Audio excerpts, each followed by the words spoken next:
Hi, I'm Caitlin Weiser, curator for Virginia On Air's Elections and Governance Hub. We sat down with one of your representatives. Let's take a look.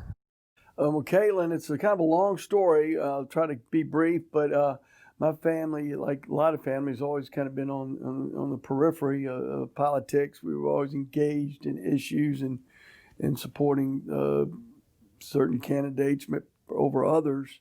So that's how I got started. I guess it's been now about over 30 years ago.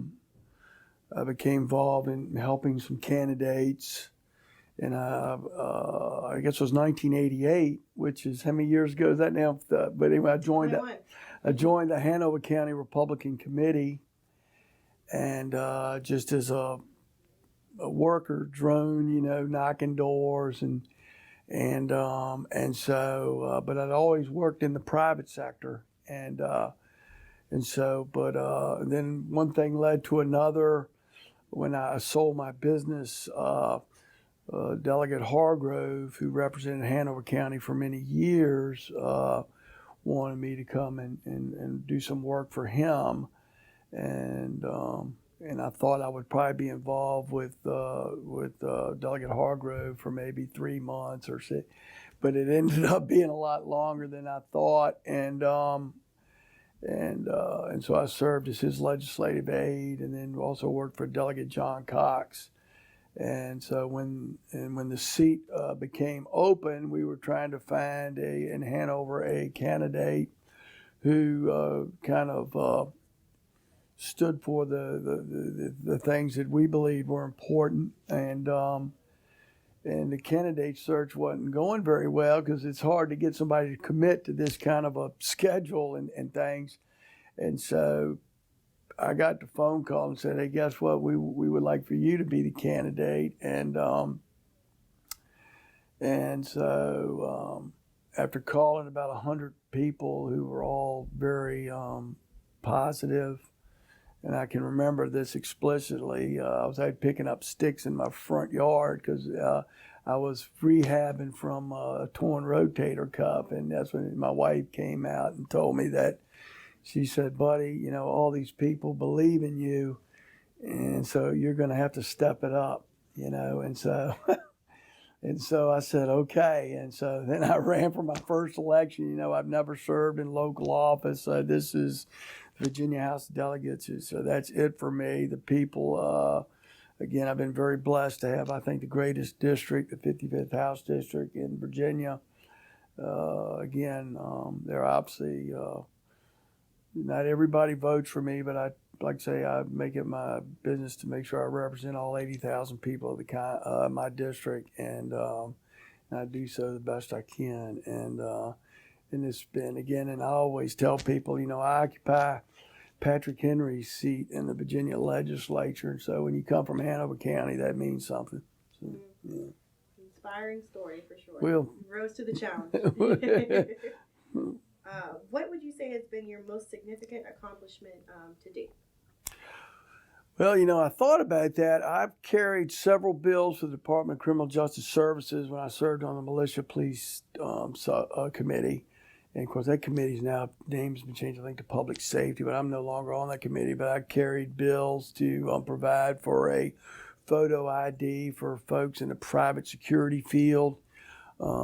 They wanted to have, since they go into people's homes, to offer security appliances or special conservators of the peace, things like that. They wanted to have their photo on their card that they get from the Department of Criminal Justice Services in the Commonwealth of Virginia, because it just kind of provides that official bona fides, you might say, that, I am who I present myself to be. And these are people that may want to come into your house and install an alarm system, private investigators. There's all kinds of private security folks that come under the umbrella of the Department of Criminal Justice Services. So again, and it took me actually about a couple of years to get that bill done, but I got it done, and because it involved bringing in DMV, and of course it also required a lot of money. So it's just a lot of moving parts on that bill. Then right after that, I carried legislation which reformed the whole kind of the statute that governs the special conservators of the peace, which is a kind of like private police forces, and there was some issues dealing with that. So we got that thing, and that actually took like a couple of years to get that done.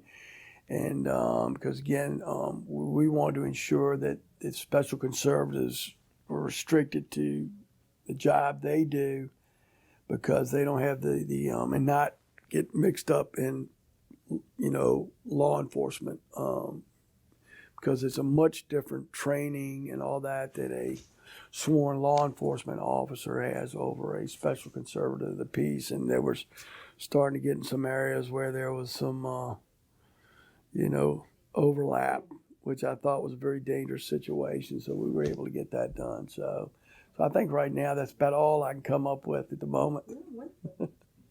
And what would you say is the most important new legislation that you wish to patron in this 2020 session? Well, I've got several bills, and I've got one bill which will move the primary voting day, which in Virginia, you have voting primaries they're like right now the second Tuesday in June. Well, in a lot of cases, we have schools that are still open, things like that, and that's where a lot of the precincts are. So my bill would move that to the third Tuesday. I carried that bill several years ago.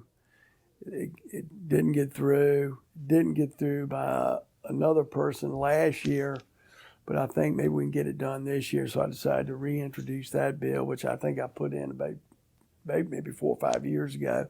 I've got a couple of bills that I'm carrying for the Department of Game and Inland Fisheries. Being a lifelong sportsman, with hunting and fishing, those are very important issues for me. And so, I've got a bill to help DJIF hopefully get a few more resources to expand and maintain their boat ramps and access to our rivers and lakes and streams. Especially in Virginia. Absolutely. Well, again, people are hollering for more access and things, and of course, boat ramps require maintenance. All that costs money, and so I have a bill that I think will help address that. I also have a bill which will increase some of the penalties for poaching game, illegal trespass, and some other issues for the Department of Game and Inland Fisheries. So again, as being a sportsman, it really bothers me when hunters illegally kill game and violate our laws. So, yeah. All right. Next question is, what is the question you are asked most frequently, and how do you reply? By your constituents or most of them, quite honestly, would thank me for coming down here and representing them. Most of them, I have a lot of people tell me, hey, we're praying for you. And I say, I really appreciate that. Keep it up, because it's a tough job. Obviously, a lot of folks will ask me about issues. Of course, this year we're having a big kind of a discussion, I'll call it, about the guns and the Second Amendment and things like that. So I'm getting a lot of correspondence and texts and phone calls from my constituents that are concerned about their Second Amendment rights, and of course that's that's an important issue, and so that's been obviously a very big issue this year, but yeah. And how can college students get more engaged and impact our democracy, or young people in general? Well, again, I think it's very important now. Obviously, when I was in high school, or in college, I was interested in a lot of things. Politics wasn't really high on the list. But that being said, what happens down here affects you whether you're engaged or not engaged. And so, again, I think political involvement is a process. Again, I started off obviously doing a little bit, but I mean, the main thing is, if you're not registered to vote, get registered to vote, because, I mean, the voters are the ones that are really important. I think one of the problems that I think we have in this country is so many people don't vote, or voters just every situation I see with what I would call bad governance basically comes from the fact that voters aren't doing their job.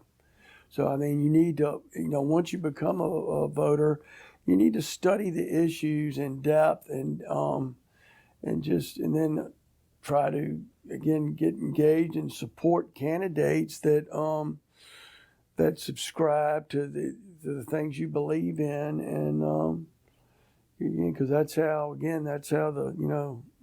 that's how policy gets enacted.